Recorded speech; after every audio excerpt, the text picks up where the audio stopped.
श्री जगदीश प्रसाद गुप्ता छत्तीसगढ़ शासन में chief engineer के पद से रिटायर होने के बाद श्री द्वारिका महाराज स्मृति न्यास के तत्वाधान में श्री द्वारकाधीश एवं बागेश्वर महादेव मंदिर का वर्ष 2005 में अपने पुत्रों इंजीनियर कुंजन गुप्ता एवं इंजीनियर भुवन गुप्ता के सहयोग से अवंती विहार रायपुर छत्तीसगढ़ में निर्माण करवाया।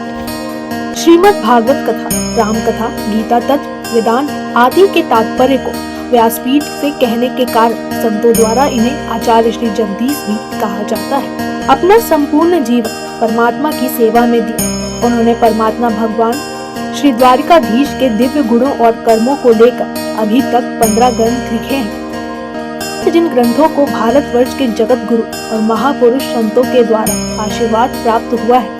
अभी कठोपनिषद सरलतम बोध नामक ग्रंथ जो 7 विचारों में लिखा गया है।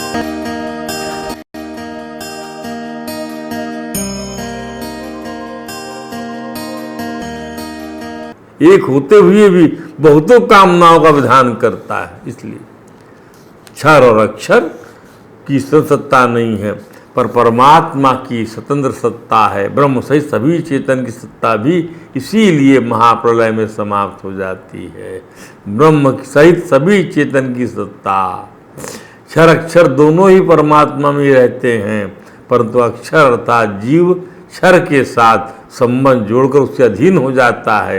या एकदम धारित्य जगत परमात्मा स्वतः संग रहते हैं, वे क्षर के अधीन नहीं होते। यस्माक्षरम अतीतो हम, इसलिए परमात्मा अक्षर से भी उत्तम। ब्रह्म ज्ञान यही है कि जीव का जगत के साथ संबंध नहीं है, न ही उसको जोड़ना चाहिए। उसकी परमात्मा से एकता है, इसलिए उसे ऐसा ही अनुभव करना चाहिए जिससे वह ज्ञानी कहा जाएगा। ज्ञानित्वात्माई वो मे मतम। ध्यान दे, मुक्ति में तो अक्षर में सिद्धि होती है स्वरूप में, पर भक्ति में अक्षर से भी उत्तम पुरुषोत्तम की प्राप्ति होती। क्या बात है, मुक्ति में तो स्वरूप में सिद्धि होती है, पर भक्ति में पुरुषोत्तम की प्राप्ति होती। स्वरूप अंश है, पुरुषोत्तम अंशी है। ध्यान दीजिए, क्या बात है, क्या बात है, ये फर्क है मुक्ति और भक्ति में। ध्यान दीजिए, चेतन चेतना नाम, इस एक चेतन पुरुषोत्तम परमात्मा को हम जीवों का अधिष्ठान भी कह सकते हैं। वह पुरुषोत्तम जीवों के भीतर अधिष्ठान रूप से रहता है। स्वयं प्रकाश रूप से जीवत्व की इसमें कल्पना की जाती है। साथ ही जीव जिसमें विलीन हो जाता है, जीवत्व जिसमें बाधित है, वही चेतनों में चेतन है। ध्यान दीजिए, इसी सत्य की थोड़ा और दिमाग लगा विवेचना करें तो कह सकते हैं, एक तो वह चेतन है जिसका जन्म भासता है, जिसकी स्थिति भासती है, जिसका लय भासता है। दूसरा वह चेतन होता है जिसमें जन्म, स्थिति और प्रलय वाले चेतन प्रकाशित होते हैं।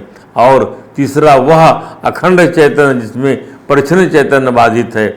माने मिथ्यात्वेन ऐसा निश्चित हो जाता है, ये कल्पित सत्ता के हैं। स्वामी अखंडानंद जी ने कहा कि ब्रह्मा में एक चैतन्य, विष्णु में एक चैतन्य, रुद्र में एक चैतन्य, इंद्र में एक चैतन्य, हम में एक चैतन्य, तुम में एक एक चैतन्य। ये जो व्यवहार में चैतन्य का अलगाव मालूम पड़ता है कि यहाँ करता, वहाँ करता, वहाँ करता, वहाँ करता, उन सब कर्ताओं में जो एक ज्ञाप्ति मात्र वस्तु है, ज्ञाप्ति मात्र, ज्ञाप्ति मात्र, ज्ञान का अनुभव कराने वाला जो वस्तु है, उसका नाम ब्रह्म है, उसका नाम पुरुषोत्तम है, वही परमात्मा है। एको बहुनाम युधाति कामान, श्रुति कहती कि ईश्वर के मार्ग में बहुत लोग इकट्ठा होकर नहीं चलते। ईश्वर के मार्ग में बहुत लोग इकट्ठा होकर नहीं चलते। प्रत्येक व्यक्ति को अपने हृदय स्पर्श से एक हो जाना पड़ता है। ध्यान दीजिएगा, प्रत्येक व्यक्ति को अपने हृदय रूपी ईश से, जिसको ईश्वर है, उस प्रत्येक एक हो जाना पड़ता है। वहाँ एक होते ही हृदय और हृदय का भेद बाधित हो जाता है, कोई नहीं रहे, तद्रूप हो गया जीव। ध्यान दे, समाज ईश्वर को प्राप्त नहीं होता, कोई समाज ईश्वर को प्राप्त नहीं होता। जैसे व्यापारी लोग संगठित होकर धन कमाते हैं, सभी को लाखों रुपए का फायदा होता है, जैसे समाज सेवी लोग संगठित होकर परस्पर मिलकर के समाज सेवा करते हैं, जैसे भोग परायण लोग क्लब में, सिनेमा में इकट्ठे होकर भोग करते हैं, सिनेमा में एक फिल्म को हजारों लोग देखते हैं, वैसे हम सब सत्संगी लोग सामने एक पर्दा लगाकर उस पर एक साथ ईश्वर को देखेंगे तो वैसे नहीं दिखता है ईश्वर। ईश्वर को देखने के लिए प्रत्येक व्यक्ति को अंतर्मुखी होना पड़ेगा। अंतर्मुखी होने के बाद हमें बाह्य समस्त वृत्तियों से आंखों को हटाकर, मन को हटाकर, बुद्धि को हटाकर इतने सूक्ष्म स्तर पर जाना होगा कि वहाँ जाने पर हमको ये पर्दे परिच्छिन्न न बना सकें कि यही हमको समझ में आ रहा है, सर्वव्यापक को हम यही देख रहे, नहीं, काट ना सके पर्दे हमें। जो हमारा परिच्छिन्न रूप होगा, अपरिसीम रूप होगा, वह परमात्मा से एक होगा। अस्तु, अपने लिए परमात्मा की प्राप्ति के लिए, अपने स्वरूप में स्थिति होने के लिए प्रत्येक को अंतर्मुखी होना पड़ेगा। अंतर्मुखी होने पर तथा ऐषणाओं का परित्याग करने के उपरांत ही जो इच्छाएं हैं वो कर्म के द्वारा, बुद्धि के द्वारा बहिर्मुख करके हमको संसार में बांधती हैं, वह क्षीण हो जाएंगी। इसलिए अंतर्मुखी होना नितांत आवश्यक है। ध्यान दीजिए, अंतर्मुखी होते ही होना आवश्यक है। ऐसा करने से हमारी ऐषणाओं का परित्याग हम कर पाएंगे। जो तभी हम जो है अपनी इच्छाएं जो कर्म के द्वारा बुद्धि के बहिर्मुख करने से हमको संसार से बांधती हैं, हमारे को ललचाती हैं, वो क्षीण हो जाएंगी। इसलिए अंतर्मुखी होना नितांत आवश्यक है। पुनश्च शास्त्राचार्य के उपदेश में श्रद्धा रखनी चाहिए। यही उपदेश हमें सिखाता है कि तुम पदार्थ में स्थित होते ही हम अपने को परिच्छिन्न नहीं मान सकते। हम अपने को अपरिच्छिन्न ब्रह्म जानेंगे यदि शुद्ध तम पदार्थ लक्ष्यार्थ में हमारी बुद्धि पहुंच जाए। अनुपश्यंति का अर्थ है जैसा हमारे गुरु की परंपरा में देखा जाता है वैसा ही देखने से हमें शाश्वत प्राप्ति प्राप्त होगी, अन्यथा संभव है।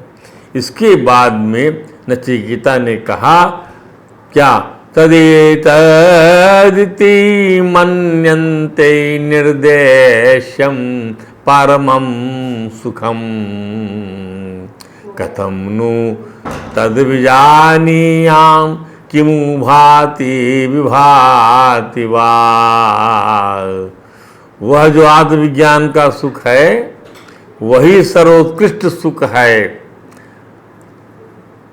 और ज्ञानी जन जो स्नात्रय से रहित ब्रह्मवेत्ता हैं, स्नात्रय से रहित, वित्तृष्णा, पुत्रृष्णा, लोकेष्णा, उस ब्रह्म सुख को सामान्य पुरुषों की मन वाणी का विषय मानते हैं, अर्थात अनिर्वचनीय मानते हैं। परंतु ज्ञानी जनों को तो वह प्रत्यक्ष ही होता है, स्वयं ही है। फिर इस विषय में जिज्ञासुओं को वो कैसे बताएं कि ऐसे में उस परम सुख को मैं कैसे जान सकूंगा। तद एतदिति मन्यन्त्या निर्देशम परम कथम नु तद विजानीयाम।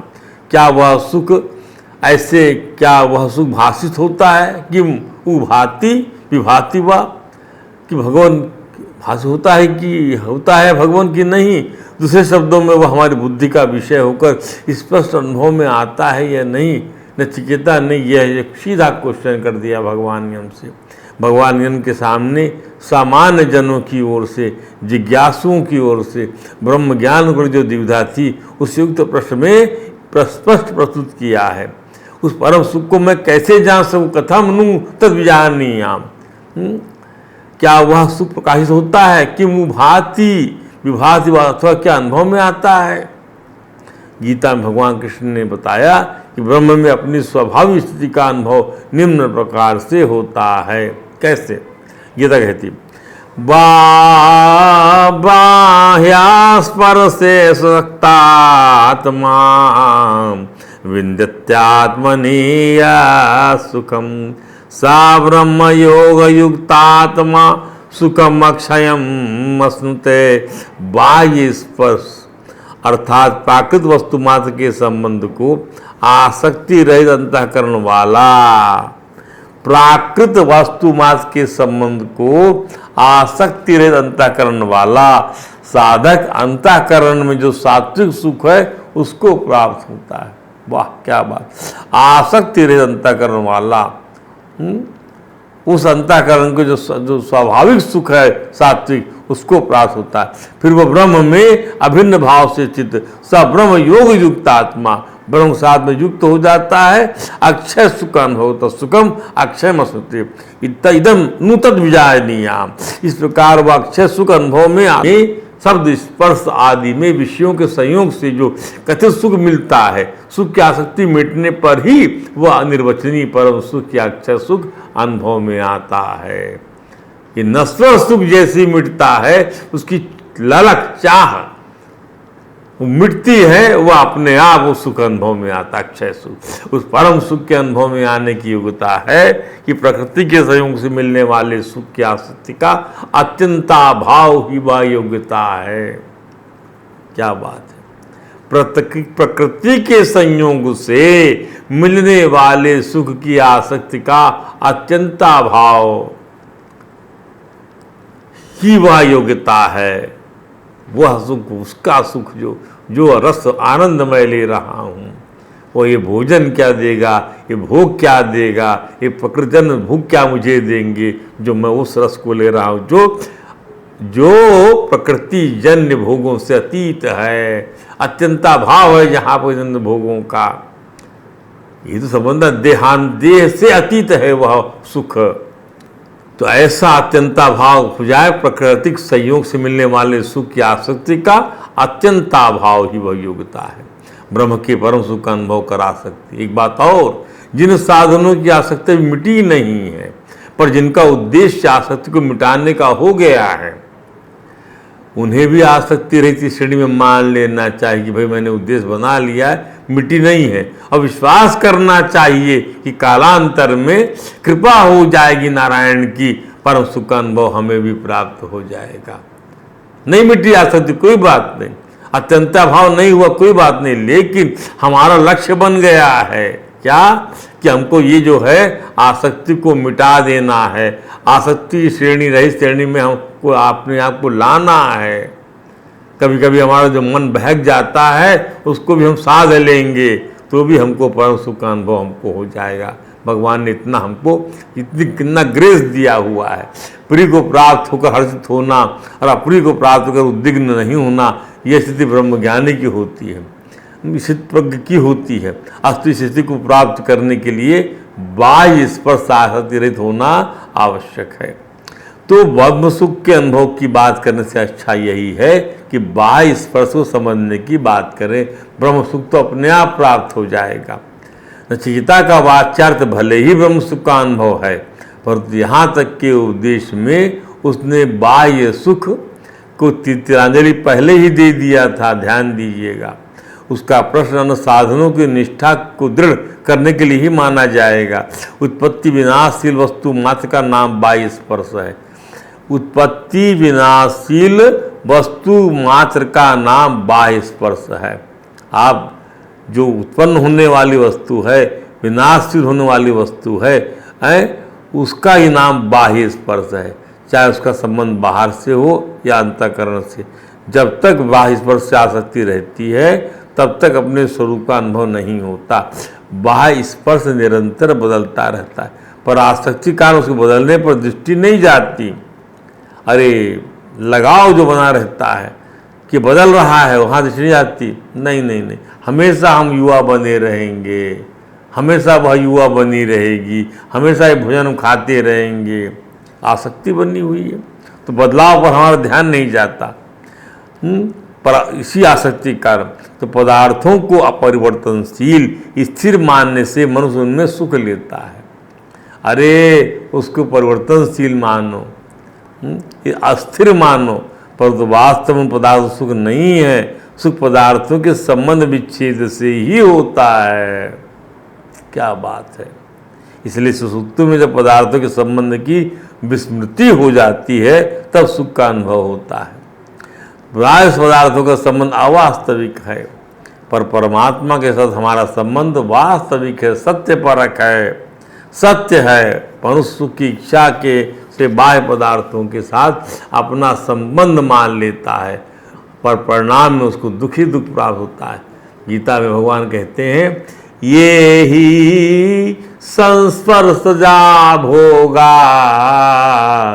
दुख यो नये एवते आद्यवन्तः कौन्तेय नाते शूरम ते बुधा। ये जो है इंद्रिय और विषय के संयोग से पैदा होने वाले भोग सुख जो हैं, ये संस्पर्शजात भोगा। किससे हो रहे हैं संयोग से? इंद्रिय और विषयों के। हमारी नेत्रेंद्रिय और उसका विषय रूप, उससे भोग सुख पैदा होता है। वे आदि अंत वाले, आदि अंत है, दुख के ही कारण है। अतः उसमें विवेकशील मनुष्य रमण नहीं करता, तो भगवान कृष्ण की उसी के अनुपालन से पदार्थों की आसक्ति मिटाई जा सकती है, बताते हुए या समझते हुए कि आदि अंत वाले हैं, इनसे इनके साथ में जुड़ना ठीक नहीं है। बाह्य पदार्थों की आसक्ति मिटने पर अंतःकरण में सात्विक सुख का अनुभव हो जाता है। बाह्य पदार्थों से होने वाला सुख राजस होता है। जब तक मनुष्य राजस सुख लेता रहता है तब तक सात्विक सुख का अनुभव नहीं होता। स ब्रह्म योग युक्त आत्मा, ये क्या कहा? स ब्रह्म योग युक्त आत्मा, ये जो चीज़ हमने कहा उसको समझा है इसी मंत्र में जो भगवान कह रहे गीता ही के मंत्र में, बाह्य स्पर्शेषु आसक्तात्मा, बाह्य इंद्रियों की जन्य विषयों के साथ में आप यदि आसक्ति रहित हो जाएंगे तभी वो आपको आंतरिक आत्मिक सुख मिलेगा। ध्यान दीजिए, तब आपका ब्रह्म के साथ आपका आत्मा जुड़ पाएगा, तभी आपको अक्षय सुख की प्राप्ति होगी। ध्यान दीजिए। तो अब फिर समझाया जा रहा है यहाँ पर क्या कि संसार से राग मिटते ही ब्रह्म में अभिन्न भाव से स्वतः स्थिति हो जाती है। भ्रांति से जुड़ोगे आप तो भ्रांत बने रहोगे, सत्य से जुड़ोगे आप तो सत्य और सात्विक बने रहोगे। जैसे अंधकार का नाश होना और प्रकाश होना दोनों एक साथ ही होते हैं। अंधकार का नाश होना का मतलब क्या? प्रकाश अपने आप प्रकाश की क्रिया हो जाएगी। फिर भी पहले अंधकार का नाश होता है, रात पहले बीतती है, फिर सुबह होती है, फिर प्रकाश का होना माना जाता है। ऐसे ही राग का मिटना और ब्रह्म में स्थित होना दोनों एक साथ होने पर भी पहले राग का नाश होगा। बाह्य स्पर्शेषु आसक्तात्मा होंगे आप, और फिर ब्रह्म में स्थिति ब्रह्म योग युक्त आत्मा मानी जाएगी। ध्यान, तो बाह्य स्पर्शेषु आसक्तात्मा विन्दन्ति आत्मनेय सुखम ब्रह्म सा ब्रह्म योग युक्तात्मा सुखम अक्षयम अश्नुते। पहले आप जो है आसक्ति रहित हो जाएंगे, अंतःकरण निर्मल हो जाएगा, प्रकृति जन्य सुख का आप अत्यंता भाव आपके अंतःकरण में हो जाएगा, तो वहां पर वह सुख था उसकी अनुभूति होने लग जाएगी। सा योग था ब्रह्म युक्त योगा, ब्रह्म योग युक्तात्मा। राग मिट जाएगा तो आप जो है भगवान से जुड़े हुए थे, जुड़े हुए हैं, जुड़े हुए रहेंगे, तब आपको अक्षय सुख की प्राप्ति हो जाएगी। ध्यान दीजिए, सात्विक सुख का भी भोगना करने पर अहम का सर्वथा भाव हो जाता है। अब सात्विक सुख को भी जो आप समझ लीजिए उसका भोग नहीं करना है। परमात्मा तीनों गुणों से अतीत है, इसलिए अहम का भाव होते ही साधक को परमात्म स्वरूप चिन्मय और नित्य एक रस रहने वाले अविनाशी सुख का अनुभव हो जाता है। इसी अक्षय सुख को आत्यंतिक सुख, अत्यंत सुख, एकांतिक सुख आदि नामों से कहा गया। इसका अनुभव होने पर उस परमात्म तत्व में स्वाभाविक ही एक आकर्षण होता है, जिसे प्रेम कहते हैं। यथा ब्रह्मभूता प्रसन्न आत्मा न सोचती न कांक्षती। वह ब्रह्म रूप बना हुआ प्रसन्न मन वाला साधक स ब्रह्म योग युक्त आत्मा सुखम अक्षय अश्नुते, वह किसी के लिए शोक करता है न ही तो और न किसी इच्छा करता है। ऐसा संपूर्ण प्राणियों में समा सर्वेषु भूतेषु मद भक्तिम लभते पराम, समत्व योग की स्थिति में रहता है वो। ब्रह्म साधक का परमात्मा प्रति प्रेम बढ़ते ही जाता है, इसमें कभी कमी नहीं आती। प्रत्युत्तर यह उत्तरोत्तर बढ़ता ही रहता है। आदि शंकराचार्य भगवान ने भी यही बतलाया कि जिसके मन में विषय वासना प्रबल होती है उसको तत्व ज्ञान नहीं होता। विषय वासना की प्रबलता तत्व ज्ञान नहीं प्राप्त करने की योग्यता को खंडित करती है। विषय वासना के प्रबल होने का मतलब नहीं कि वे भोग चाहते हैं अथवा धन चाहते हैं, पर स्थूल वस्तु को पकड़कर उसकी बुद्धि बैठ गई, इसका अभिप्राय यह है। जो ये चाहता है हमारा देह ऐसा रहे वैसा रहे, देह में ही मन लग गया, हमारा इतना धन रहे उतना रहे इसी में मन लग गया, हमारे बेटा बेटी ऐसे रहें वैसे रहें इसी मन लग गया आदि, सब आत्मजिज्ञासक दृष्टि से बहिर्मुखता है। इसलिए अंतर्मुखी होकर ही यह समझा जा सकता है कि जिस नित्य की सत्ता से अनित्य वस्तुओं का भान होता है, जिस एक अखंड चैतन्य से अनेक आभासात्मक चैतन्य भासते हैं, जो बहुतेन प्रतिमान व्यवहृतमान पदार्थों में भी एक ही है और असल में जो प्रतिबिंबित होकर ही अंतःकरण वृत्ति में सबकी मनसों को पूर्ण करता है, जिसको धीर पुरुष अपने हृदय में आत्मा के रूप में देखते हैं, उन्हीं को शाश्वत शांति मिलती है, दूसरों को नहीं। ऐसी वस्तु को उपनिषद तत् के रूप में निरूपित करता है, उसी को महात्मा लोग एतत् अपरोक्षम साक्षात अपना स्वरूप मानते हैं। तत्त्वमसि, ध्यान दीजिए, कथम नु तद्विजानीयाम, तो जो कल्पना का प्रकाशक अधिष्ठान है, सा हमारा आपा स्वयं प्रकाश है, वही स्वयं सर्व रूप से प्रकाशित हो रहा है, आत्मा रूप से प्रकाशित हो रहा है, किंतु भाति विभाति वा, तो उत्तर बना स्वयं प्रकाश एव भाति विभाति वा। वेदांत का डिंडिम घोष है, ब्रह्म एव इदम विश्वम इदम वरिष्ठम अहम ब्रह्मासि, मैं ब्रह्म हूँ और यह संपूर्ण विश्व ब्रह्म है, यह सब ब्रह्म ही है। ब्रह्म एव इदम विश्वम इदम वरिष्ठम अहम ब्रह्मास्मि। भगवान आदि शंकराचार्य कहते हैं, जिस दर्शन के स्वाध्याय से राग द्वेष की उत्पत्ति हो वो दर्शन नहीं है। The philosophy which generates the aversion and the craving is not the philosophy, it is the ill philosophy। वह जीवन मुक्ति के सुख से वंचित करने वाला है, ऐसा दर्शन जो राग द्वेष उत्पन्न करता है। शंकराचार्य भगवान का कहना है कि भेद दर्शन जितना है वह राग द्वेष का दान करने वाला दर्शन है। आप जितना भेद देखोगे, एक चेतन अद्वैत के अलावा द्वैत देखना शुरू कर दोगे, दो सत्ताएं देखोगे, तो आप राग द्वेष को प्राप्त करोगे, भेदक दर्शन को प्राप्त करोगे, फूट डालने वाले दर्शन को प्राप्त करोगे। जो फूट डालने वाला दर्शन है वह राग द्वेष देने वाला दर्शन है। ऐसे दर्शन को कभी स्वीकार नहीं करना चाहिए। सच philosophy is not at all acceptable, not sustainable. किसी से हम द्वेष करते हैं, इसका मतलब यही है ना कि हमारे सुख को मिटा देगा वह। इसी से हम राग करते जाते हैं, तब ये समझ कर तो जाते हैं कि जो मजा इसमें है वह मुझ में नहीं है। अपने में कमी मानकर, दुख मानकर मजा लेने उसके पास जाते हैं। तो मजा के लिए भिखारी बनना है क्या न वस्तु मजा देती है, न व्यक्ति मजा देता। ध्यान दे, अपना आपा स्वयं पूर्ण है, आनंद का कोश है, किसी की अपेक्षा नहीं है उसे। तो भेद दर्शन तो राग दर्शन का बाप है। ध्यान दीजिए, इसलिए भेद दर्शन को कभी प्रश्रय नहीं देना चाहिए। निवृत्त ऐशना, छोटी छोटी बातों में जिसका मन रम गया, उनको यह भेद दर्शन या अखंड दर्शन नहीं होता। जिनके मन में छोटी बातों का फंसाव नहीं है, वे अपने आत्मा को ऐसा अखंड अपरिच्छिन्न अभिनय देखते हैं कि मेरे सिवाय और है क्या। छोटी छोटी बातों में रमने वाला अभेद दर्शन नहीं देख पाता, अखंड दर्शन नहीं देख पाता। जिसके मन में छोटा फंसाव नहीं है, वही अपनी आत्मा को ऐसा अखंड अपरिच्छिन्न अभिनय देख सकते हैं। भगवान यम इस अध्याय 2 की दूसरी वल्ली के निम्न मंत्र में कहते हैं क्या?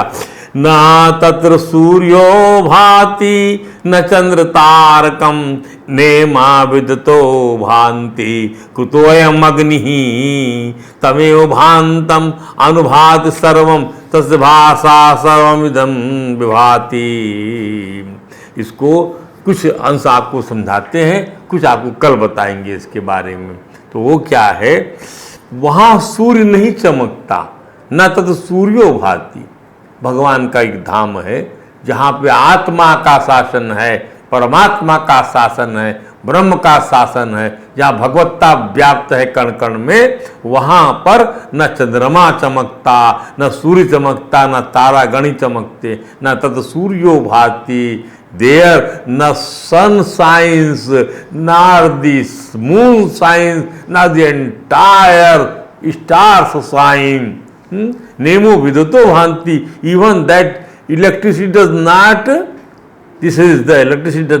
this thunder does not shine. ये अग्नि कहाँ लगती है, इसका कहाँ पे जल जला है, ये तो बिल्कुल दीपक से भी शुद्ध हो जाती है। फिर इस अग्नि की बात क्या है, वह भी वहाँ नहीं चमकती। उस आत्मा के प्रकाशित रहने हुए ही सब प्रकाशित होता है। वह आत्मा के इतना पावर है उसके अंदर में, जिसकी बात हम कर रहे हैं, जो शासन करने वाला है, जो ईशान है, जो भूत भविष्य का ज्ञाता है, जो अभी है, जो कल था, साहु असाहु स्वा साहु अद्य साहु स्वा, जो आज है वो कल है, ऐसा जो अंगुष्ठ मात्र है, जो बिना धुएं की ज्योति है। ध्यान दीजिए, जो ऐसा सुख जो अनुभव होता है, जो बाह्य स्पर्शों से नहीं, केवल अंतर ज्योति हो, अंतर मुख होने से प्राप्त होता है, या राग रहित होने से प्राप्त होता है। छोटी छोटी मानव का मन नहीं फंसता है, जो अखंड, वही अखंड भेद दर्शन, अखंड दर्शन देख कर सकता है। अखंड जो वही जो है अखंड, उसी का अंदर में भेद बुद्धि नहीं होती है। ध्यान दीजिए, नचिकेता का प्रश्न था कि किम उभाति, क्या वह प्रकाशित होता है? किम उभाति, क्या वह प्रकाशित होता है? Does he sign? स न भाति, स एव स्वयं प्रकाश, स्वयं ज्योति, अतएव तमेव भांतम। वो स्वयं ज्योति है, उसके चमचमाते हुए वो चमचमा रहा है, इसलिए सब कुछ चमचमा रहा है। अनुभाति सर्वं तस्य भाषा सर्वं इदं विभाति। स्वयं प्रकाशमान है, स्वयं ज्योति है, उसी के प्रकाश से सभी आलोकित होते हैं, उसी की रोशनी से सभी जगमग जगमग करते हैं। इसी पद की हम व्याख्या कल आपको और सुनाएंगे। आज यहीं विश्राम देते हैं। हरे राम राम राम हरे हरे, हरे कृष्ण कृष्ण कृष्ण कृष्ण हरे हरे।